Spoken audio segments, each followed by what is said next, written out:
Olá, tudo bem? Aqui é a professora Adriana Reis, vice-diretora do SEJAEP. Eu vou falar um pouquinho para vocês como fazer uma redação para o Enseja, vestibular, Enem ou na nossa plataforma, né? Essa aula é mais voltada para os alunos da terceira etapa do ensino médio, que vai falar sobre a dissertação. A redação no Enseja, em vestibulares e no Enem é um ponto de preocupação para diversos estudantes. Afinal, na maioria dos casos, um ponto a mais ou a menos naquela avaliação pode mudar totalmente o resultado final. O aluno, se ele estiver fazendo o Enem, o Enseja, se ele não passar na redação, ele deixa de passar em 4 disciplinas, que é português, artes, inglês e educação física. Então, é muito importante o aluno fazer uma boa redação. O esqueleto da redação. Escrever uma boa redação vai exigir do estudante leitura, conhecimento, vocabulário e boas ideias. Mas só isso não garante uma boa nota na redação. A progressão textual tem que ser fluente, articulada com o projeto do texto. Você deverá organizar as ideias em uma estrutura coerente. Para conhecer essa estrutura, se você conhece essa estrutura, esse projeto da redação, você consegue fazer um texto completo, um texto estruturado, agradável de ler e um texto criativo.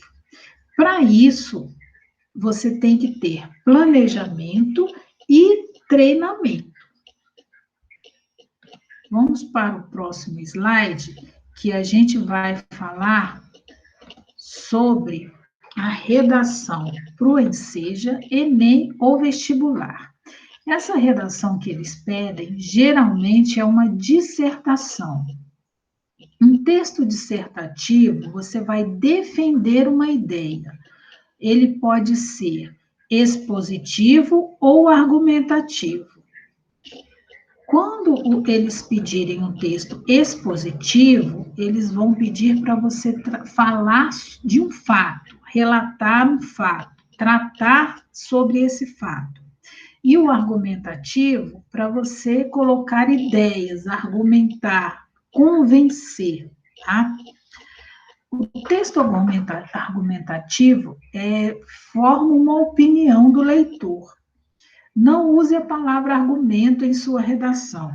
A banca pode não ser avisada de que você está concluindo e usando argumentos. O texto, ele deve ser sempre objetivo, lógico e, principalmente, ele tem que ter início, meio e fim.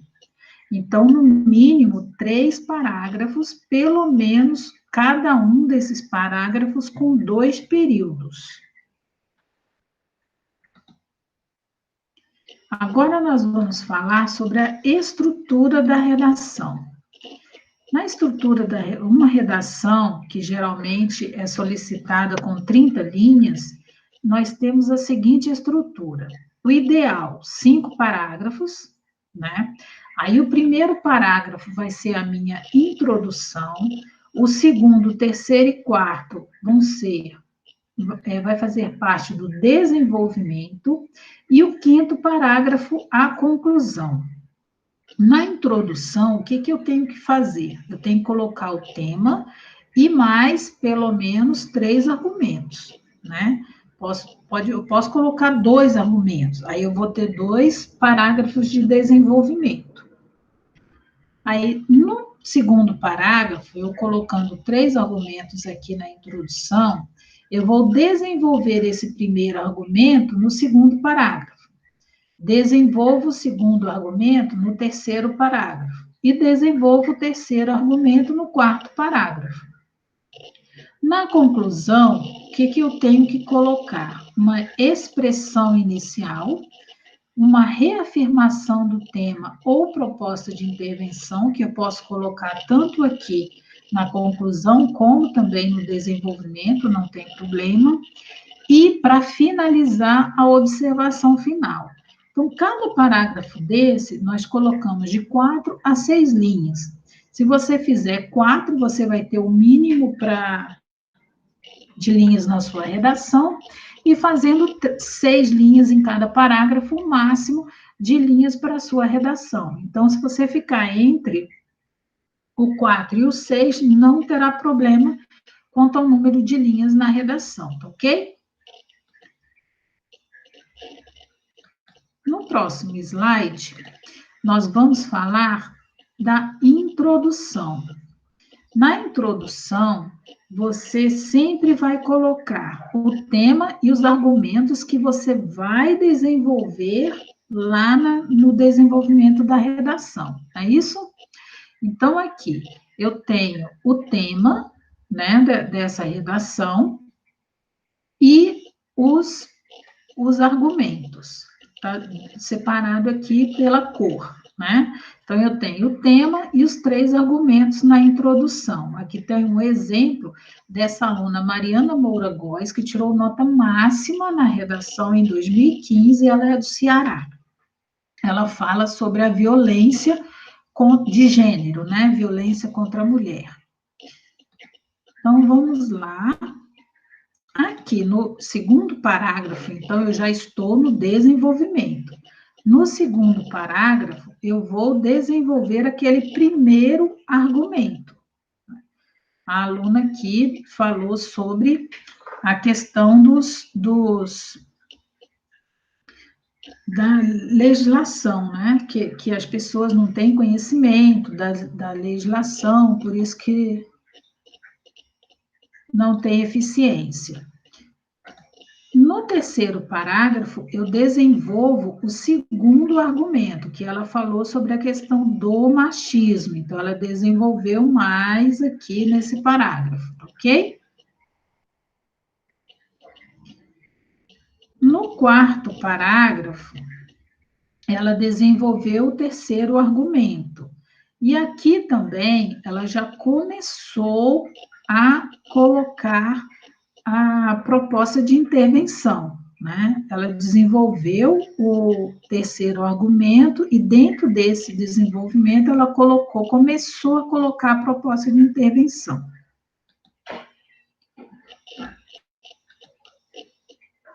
Neste parágrafo, que é o da conclusão, o que a aluna fez?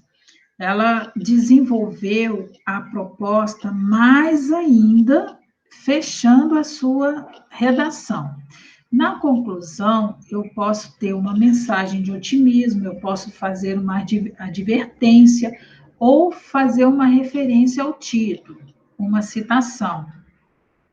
Na proposta de intervenção detalhada, o que eu tenho que falar? Eu tenho que explicar o que será feito, o que eu defendo que seja feito, como isso será feito, quem vai fazer, para quem será feito e quem garantirá o funcionamento ou cumprimento dessa proposta.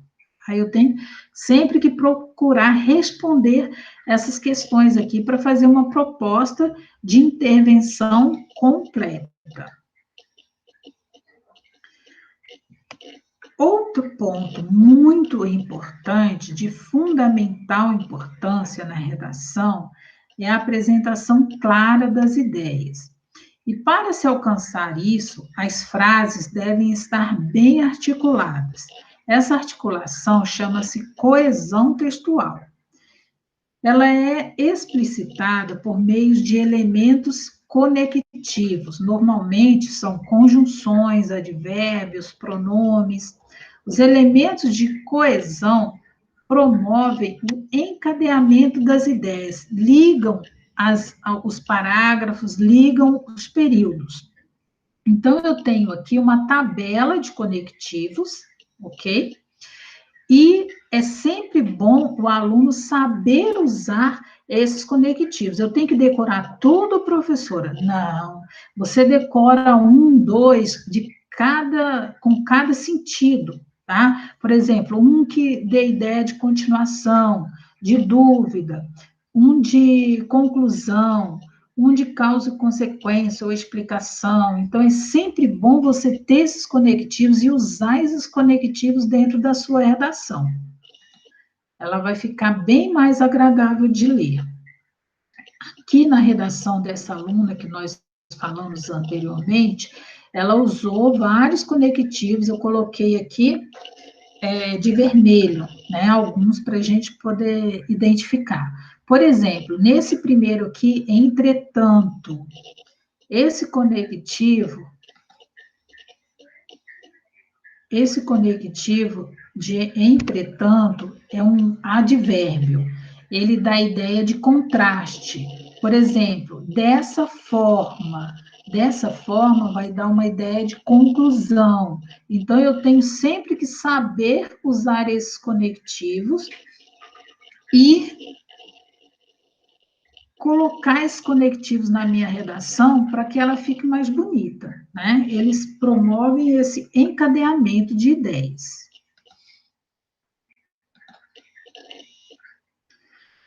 Agora nós vamos falar o que eu não posso fazer na minha redação. Primeira coisa, não seguir todas as instruções da prova. Muito importante isso. Eu não posso deixar de fazer o esquema da redação, que é esse esquema que nós estamos passando aqui para vocês. Eu não posso copiar textos, ou mesmo parte desses textos, dos textos de apoio, ou texto da internet, no nosso caso aqui da escola, que neste momento nossa prova está sendo online, né? Eu não posso ficar repetindo várias vezes os mesmos argumentos ou palavras na minha redação. Eu não posso também deixar de atentar para as regras de acentuação, ortografia, concordância, muito importante isso, gente. Não posso deixar de usar os conectivos de coesão. Esses conectivos, eles aumentam bastante a pontuação do aluno. Eu não posso fugir do tema proposto. O professor pediu para eu falar sobre X, mas eu quero falar sobre Y. Não pode de maneira nenhuma, isso dá nota 0. Eu não posso redigir um texto com linhas insuficientes, né? Eu não posso redigir esse texto, se pediu para eu escrever de 8 a 30 linhas, eu posso escrever de 8 a 30, eu não posso escrever nem 6, nem 31, né? Usar internetês, são as palavras que a gente utiliza muito na internet, você, VC, beleza, BLZ, não posso usar isso na minha redação de forma nenhuma e nem abreviações. E também não posso deixar de fazer a proposta de intervenção. Então, gente, o esquema da redação, com introdução, desenvolvimento e conclusão, é essencial, é o mínimo que o aluno tem que fazer, tá? Um ponto importante aqui sobre a questão da ortografia, questão de letras maiúsculas e minúsculas. Há um tempo atrás, era proibido fazer a prova usando a letra de forma, né? Mas, de um tempo para cá, eles já aceitam a utilização dessa letra de forma, contanto que o aluno, ele diferencia a letra maiúscula da minúscula. Então, se eu vou começar uma frase, aquela primeira letra tem que ser sempre bem maior do que as outras, já que se eu estiver usando letra de forma, né? Se estiver usando letra cursiva, tudo bem, só fazer a letra maiúscula mesmo. Mas aí é isso, gente. Eu espero que vocês tenham gostado da aula. Qualquer coisa é só mandar uma mensagem, tá? Se tiver alguma dúvida ainda. E bons estudos a todos. Até mais. Tchau, tchau.